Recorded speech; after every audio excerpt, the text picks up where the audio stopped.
Okay. Hopefully we won't get no more interruptions. So, as you guys find your way back over here, I don't know if it's gonna give you a notification or not and stuff. Hopefully it does, guys. That's what happens when people call in and stuff when you go on live, all day long. Then get down phone call, but then the second I decide to go live, and everybody want to call. So, go figure.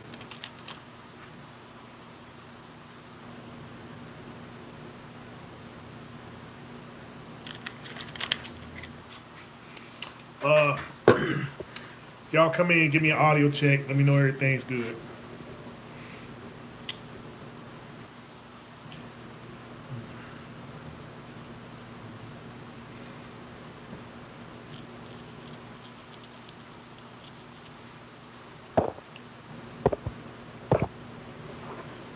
Okay.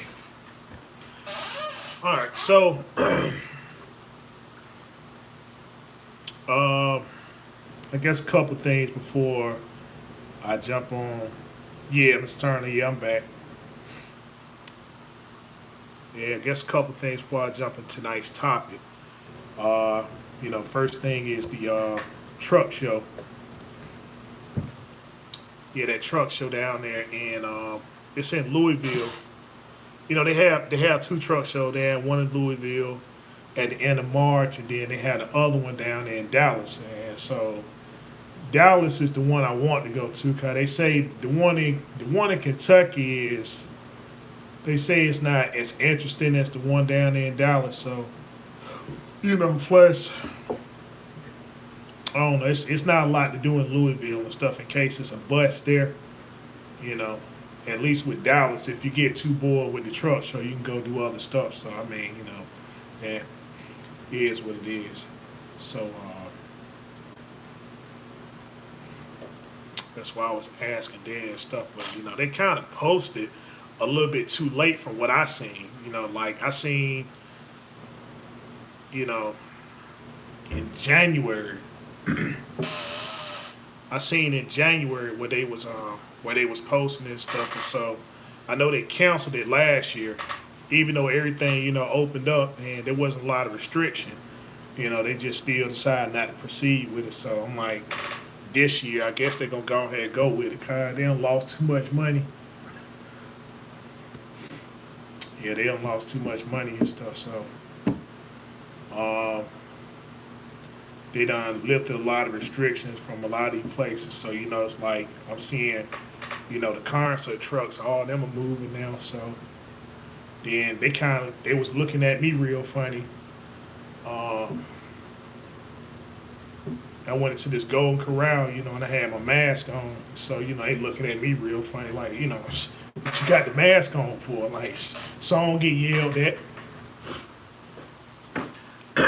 Yeah, so I don't get yelled at. That's the only reason why I wear the mask, cause I know it's just, I know all the science and stuff behind it, but it's just,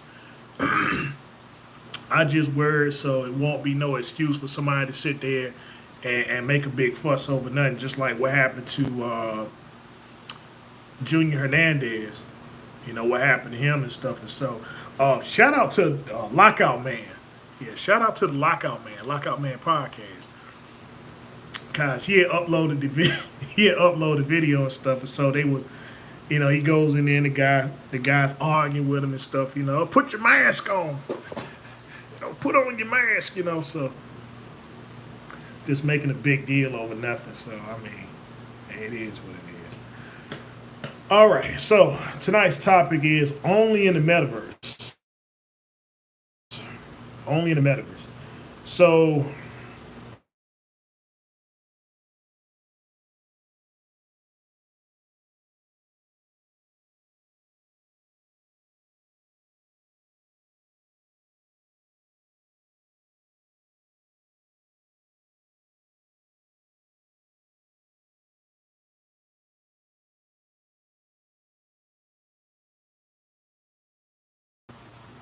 because everybody want to call, so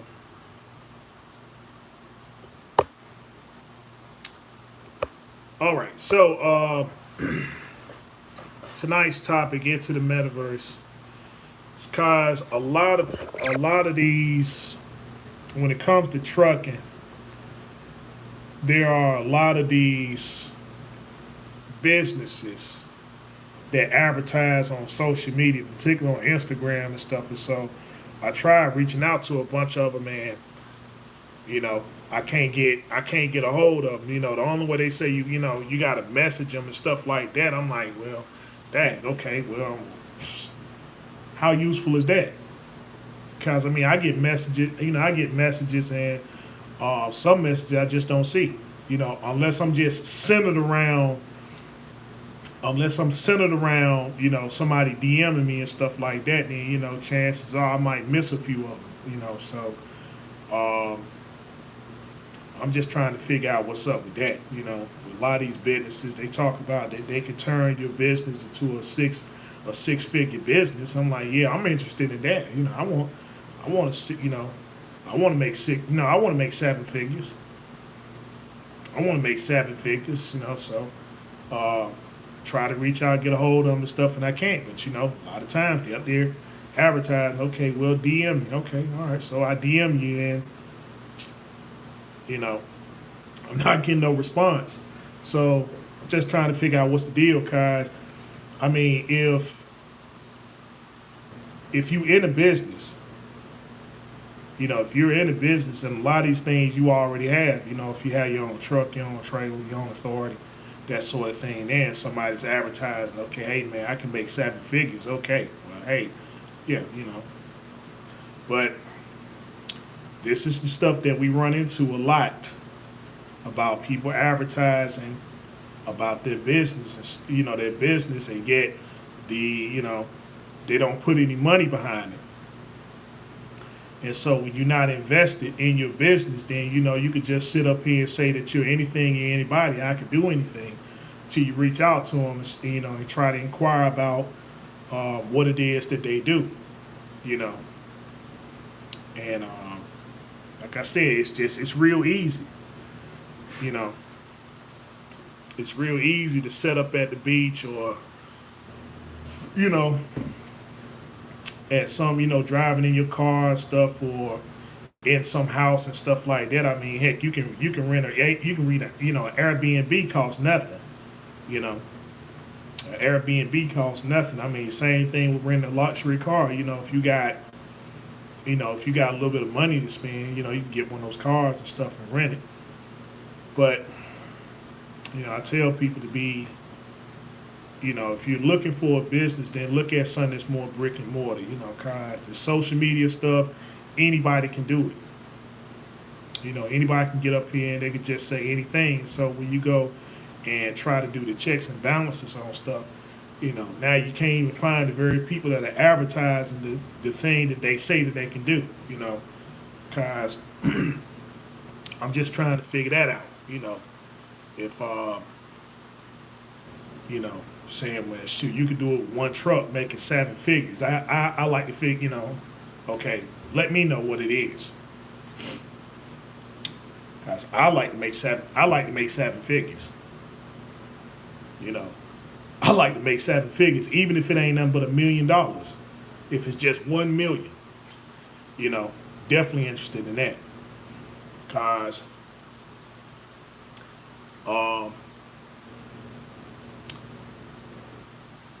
with what's been happening this weekend has definitely answered the question for me as far as like, would I ever go and purchase a couple trucks and have people work for me? I'm like, well, you know,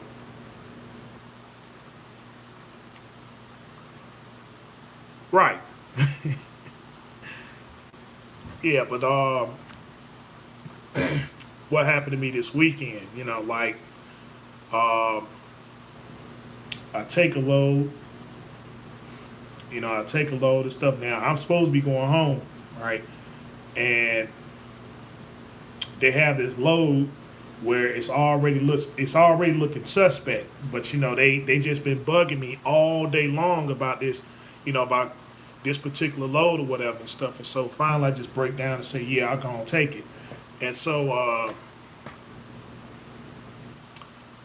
you know, I'm in this position here to where I was supposed to go home. I did everything I was supposed to do, and yet, you know, I have to sit on the load for 3 days because of me showing up on time and going to a customer and allowing them the time to get their freight off the truck and then try to proceed on to the next stop. So what do you do when you have a driver? Now, what if you have a driver in that position to where he shows up, right? Now, he did his job. He showed up on time. He gets held up and he's trying to go home, right? He's trying to go home and he can't because he's stuck with a few pallets on his truck. Now this is Friday. So he has to sit with his load all day Friday, all day Saturday, all day Sunday. Where he could have went home and took care of his business or whatever. Meanwhile, you got diesel fuel out here at $5 a gallon. You got diesel fuel at $5 a gallon. So you're talking about this guy going home. He has to go home and then he has to double back to make it to this place to deliver his load and stuff on Monday. So I'm like, you got that extra cost there and stuff. So I'm like, heck, staying in this motel was only $72 a night. It was only $72 a night, but shoot, I like to idle the truck. That's just me and stuff. I'm just being honest. I don't have no generator, nothing like that. So I like to idle the truck. But in this case here, 3 days and stuff, and you talking about what 10 hours, right? A gallon. So you talking about 30 gallons at $5 a gallon. You almost $200 in just to idle. So what do? Do you take the money and spend? Actually, you got a little bit more and stuff plus the wear and tear on the truck. So I'm like, in that situation there, what do you do? So I'm like, for me, those are the things that keep me from trying to expand because there are customers out here that are like that.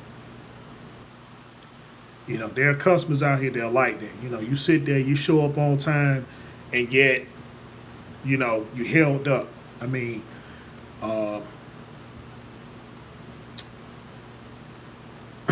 Because the loads that they offer me now, they going to Lidl's. They going to Lidl's. They going to Cisco Foods, CNS, Amazon. Right. But you see where the fuel is kind of going down there and stuff. It was five. Let's see, over here in Maryland, I think it was like 5.30 something.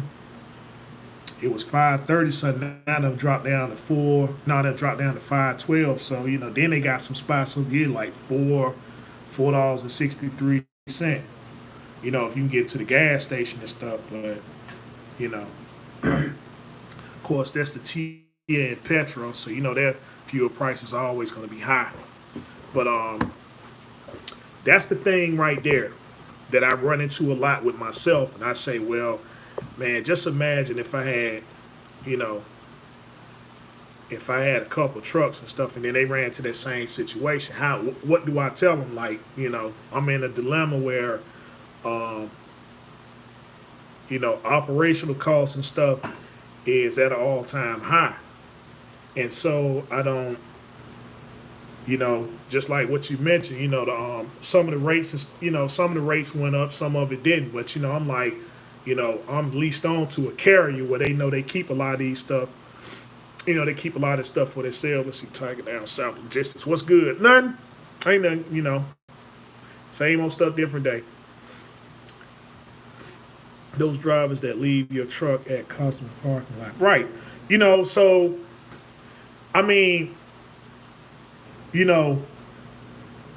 it's very hard to tell a person that did their job that, hey man, listen, you're gonna have to dig in deeper. you're gonna have to dig in deeper and stuff because that's just the way it is. You know, that's just the way it is. And so, like I said, I mean, when you're a one truck, one trailer entity, right? And then you can make that type of sacrifice. But I mean, for somebody else, regardless of who you work for, if you're a company driver, or whatever, you run into that situation there and stuff, and it's like, daggone, man, you know, I'm trying to get home to take care of stuff, and then here's 3 days that I'm doing absolutely nothing. And they saying, well, the best they could do is give you some layover pay and stuff, but you know how that go, that layover and detention stuff, right? And so those the things right there that just say, man, you know what, nah, for me to be a fleet owner, I couldn't do it.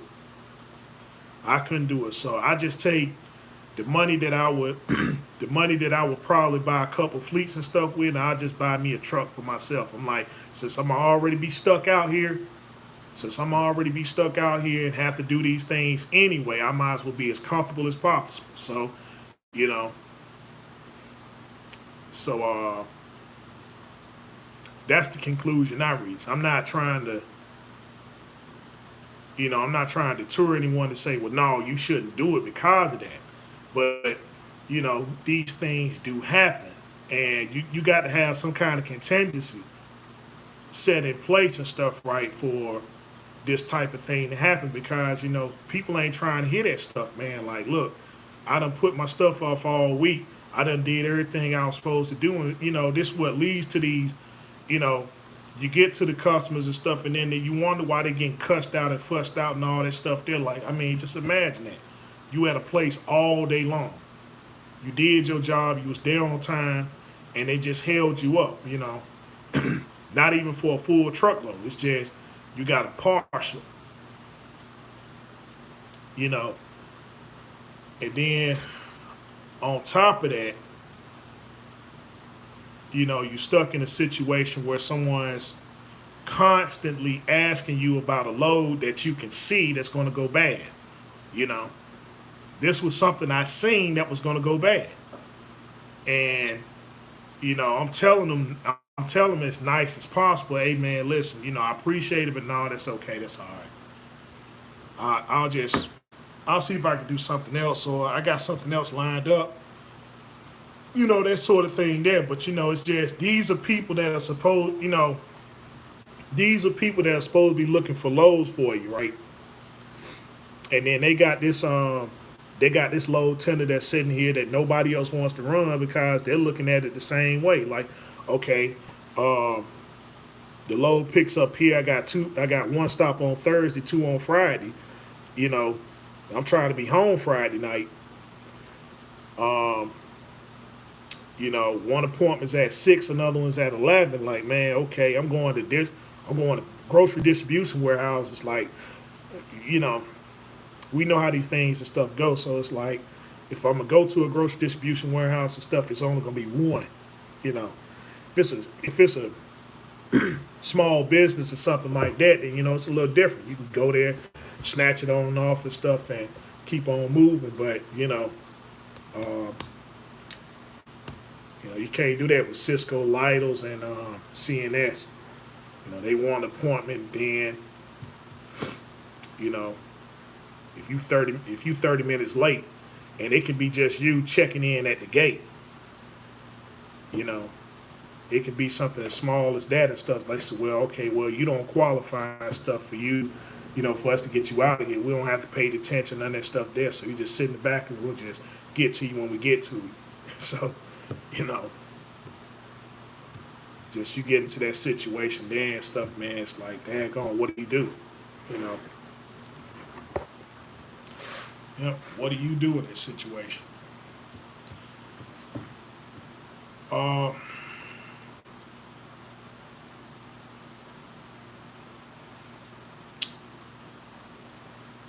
yeah. So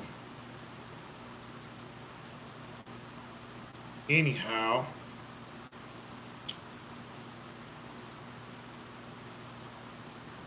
crap. You know what? I'm Can't even go up here. What's that?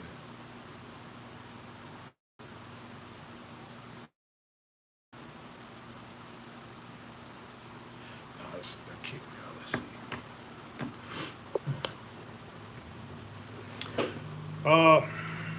Fellas, I'm gonna go ahead and cut the feed here and stuff, guys. Got a few phone calls and then just got a text, so I see that they not gonna stop until I sit there and answer them and stuff like that. Let's see. Have you ever heard anyone going out of business because of fuel prices? Um,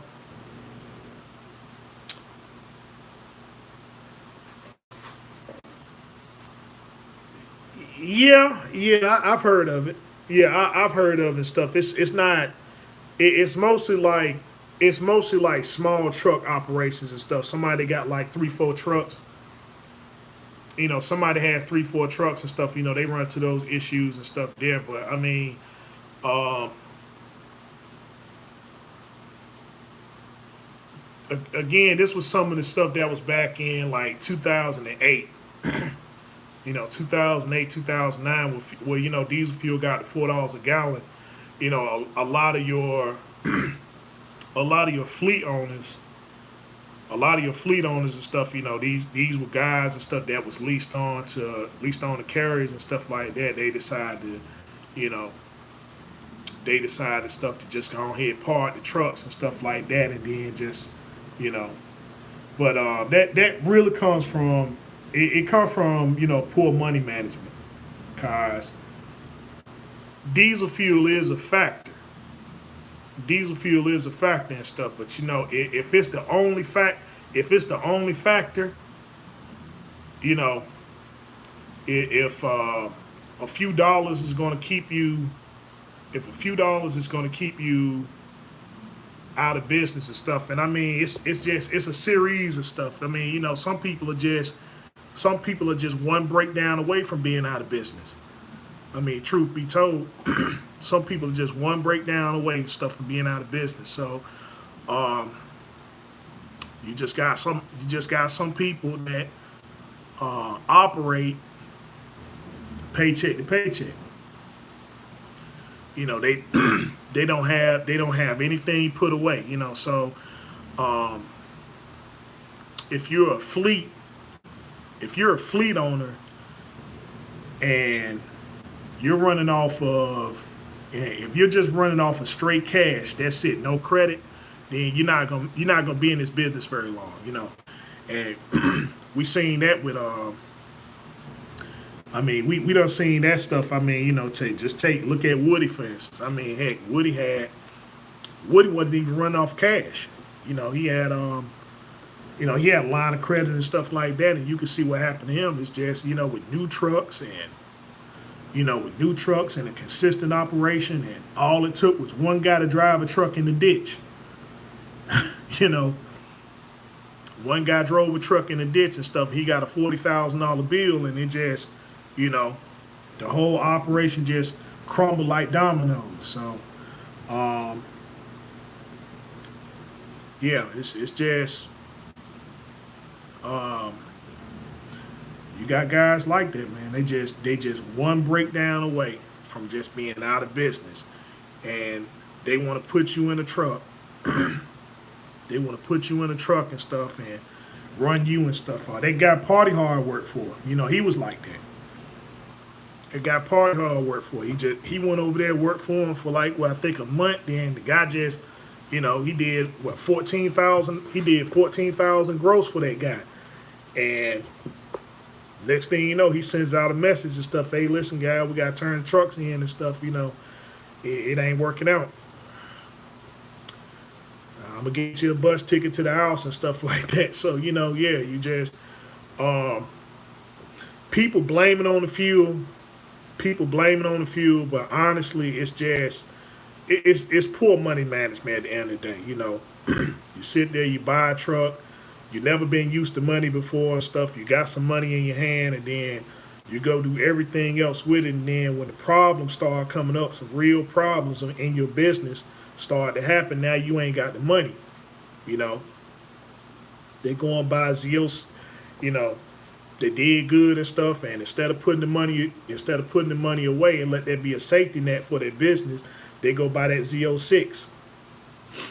They go buy that Z06. They got to go buy, um, they got to post that they going, they going over here to Dubai and Italy and all these other places and stuff, right? They got to post this and show you, okay, yeah, I'm getting this in trucking. But then the second a real issue come up with their truck, now, oh man, the industry just so messed up. The industry just so messed up, man. We ain't making no money like that. We ain't making no money like that and stuff. And I mean, trucking is just a seesaw. It's a seesaw and stuff. But when trucking is, when your money is good, that's when you're supposed to be putting it up. And so when you get into these tight jams and stuff like what's going on now, you know, um, yeah, you can feel it, but it's not going to be affecting you as much. It's not going to be affecting you and stuff as much. And so, you know, you might have to dig in a little bit deep and stuff like that. But, the core operation is still going to be going on the way it's supposed to. But, again, just poor money management. You get some money. You got to go get that Scat Pack and get that Z06. You got to get this $300,000 house. And, now you're just living paycheck to paycheck and stuff. Okay, well, I'm making money. And then you got drivers and stuff that's working for you. They just don't have that same ambition that you have. Yeah, right. It shouldn't, 30 cents shouldn't put you out of business. But I mean, um, hey man, a clutch put me out of business. My truck needed a clutch. That put me out of business for 6 months. I'm like,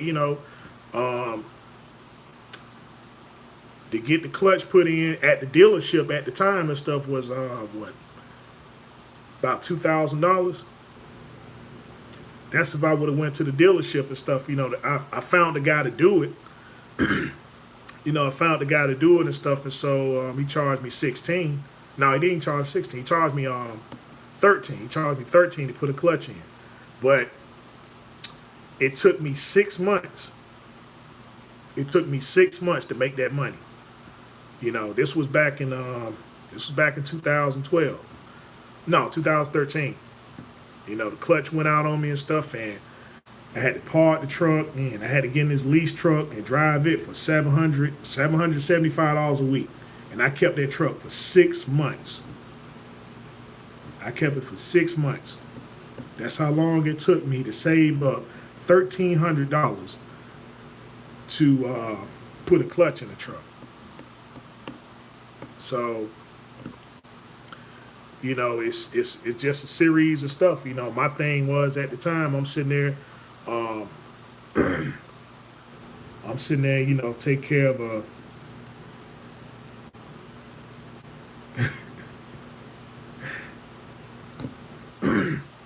taking care of everything I wasn't supposed to be taking care of and stuff. Just put it that way, like instead of staying focused on my business and stuff, it just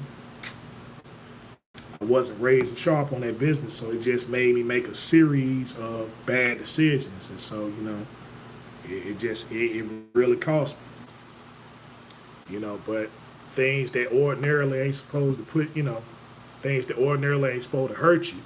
You got something, man, that's struggling to get money up to get an oil change on their truck.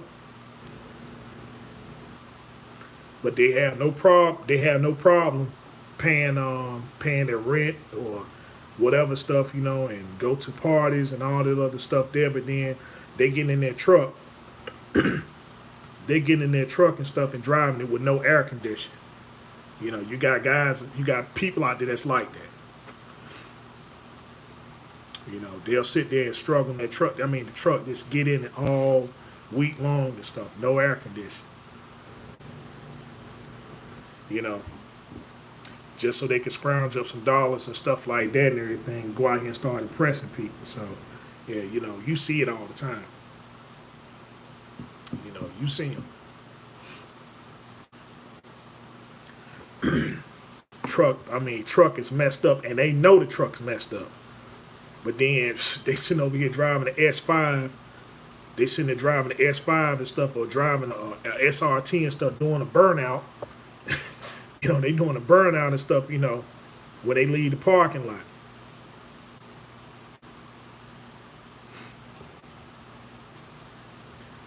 Um, you know, don't even have don't even have enough money to go and get their truck washed. That money could be put together. I got to save that money and stuff for something. I got to save for something else that ain't even business related.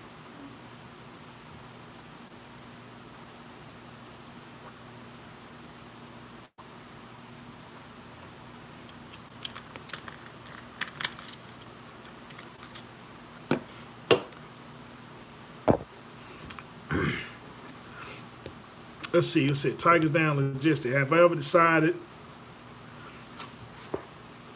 Let's see. Have you ever decided on or considered getting your own authority? If not, why?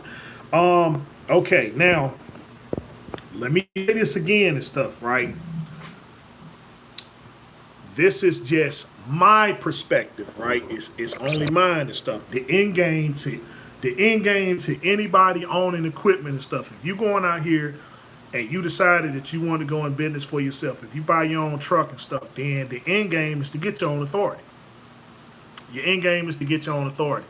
And so, yeah, I advise anybody, if that's the end game and stuff, yeah, get your authority. Now, the reason why I haven't gotten my authority is because I cannot find a customer, right? I cannot find a customer. And all I want is one customer. If I can just find one customer that I can deal with directly, I will get my own authority. Cause the guys I'm leased on to and stuff, they tell me, well, if you go get your own authority, then you come back over here and run freight for us. And so I'm like, I'm still under the same I'm still under the same guideline. I'm still under the same rule of law. The only benefit is that I don't answer up to your safety. I don't answer up to your safety people, but